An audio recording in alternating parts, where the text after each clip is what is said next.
Hi everyone, I'm going to show you how to make these delicious fried pork chops and roasted baby broccoli.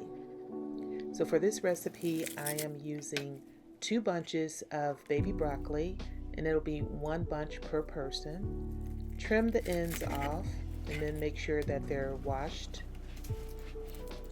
You're also going to need shallots. I do suggest that you don't substitute onion because onions are stronger. Now I am cutting off the root at the back, but I'm leaving some of it attached. I just want to take the fluffy part off. The reason is that when we slice them, they'll stay together. And add them to a flat pan, roasting pan. You want to use a big roasting pan because you want to have a lot of space. I removed the extra big leaves because we don't need them. And if you have a really big piece of broccoli, just trim it down, but try to keep the head and the stem. And we're going to make sure that there's not too much water on it. Now this part you probably could do better in a bowl, but I just didn't want to waste any more dishes. So I'm seasoning it with black pepper, and my favorite is seasoned salt. And I like Kroger brand seasoned salt, but you can use regular salt. You can use Mrs. Dash if you prefer. Now this is olive oil, and the only way that you can mess up this recipe is by not putting enough oil on there. You don't want to put so much that it's drenched, but you want to make sure that every vegetable is thoroughly coated. So we mix it up very well and then spread it out evenly. Make sure that they're not overlapping. We want this to be crispy, and we're going to achieve that by adding Parmesan cheese. Now I am using the shredded, but you can use grated. Don't use the one that's in a tin can with the green cover on it, because that's not the type of Parmesan that we're going to use.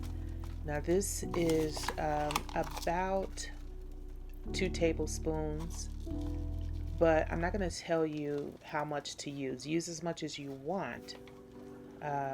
Not too much salt because Parmesan is salty.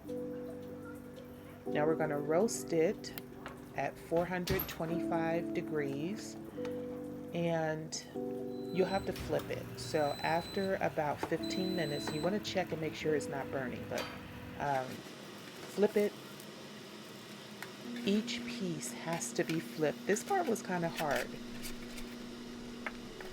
And after each piece is flipped, you'll put it back in the oven, 425 degrees, for another 15 minutes. Now onto our beautiful pork chops. I love this cut. I love the loin cut better than the center cut. So the loin cut has that bone that's kind of exposed like a T-bone steak. So we're going to season this with a little bit of salt. Don't go overboard with the salt because it's so easy to over salt pork chops. Then you're going to put a little black pepper on it. And if you want to use Mrs. Dash or regular salt, perfectly fine. But as you know, I love my seasoned salt. It adds a really good flavor. We've also turned them and seasoned both sides, being careful not to add too much salt. We'll dredge our pork chops in flour. Now if you like to season your flour, perfectly fine. I've never done that. I season my meat well, and I never season the flour, but I think I'm in the minority. Also, if you want to put your flour in a bowl or a plate to make this step easier, that's probably preferable. Again, I didn't want to dirty up any more dishes, so I just kind of struggled here with getting each piece coated thoroughly. I even go back and recoat them because sometimes the moisture just absorbs that flour, and I do want it to have a nice thin, even coat of flour. Now our broccoli is finished. Now it's crispy, but it's also crunchy. And that means that I didn't overcook it. I still want it to be crunchy and not soggy and wilted. But then the roasted crispy ends are crunchy.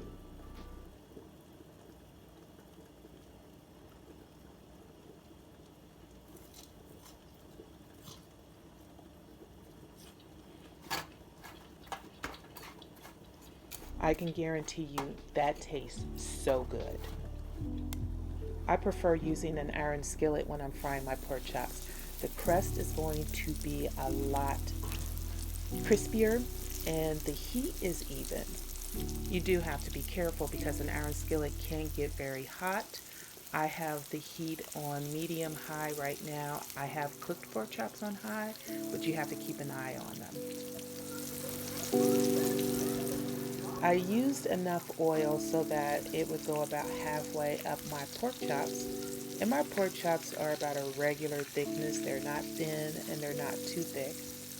As you see, I'm kind of struggling with trying to figure out how to put 4 pork chops in a round skillet. This is kind of like working a puzzle. I started out bad. The point should have probably, for that first one, should have probably went around instead of in the middle, but we got it figured out. Now be careful because I did drop a pork chop in hot grease once, and then the grease popped up, burnt me, and that was like an elementary mistake.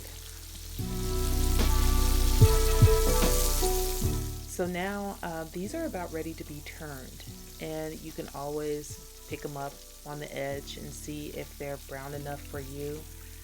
This is the way I like mine to be cooked. I like them to be golden brown, not too dark, because the more you cook it, the drier it will be.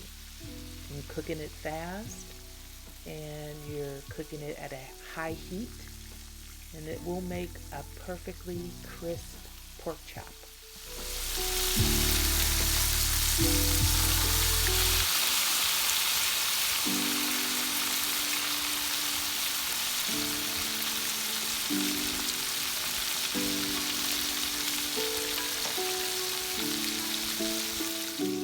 And there is our beautiful, perfectly cooked roast baby broccoli. Our pork chops are done and ready to be drained on a paper towel.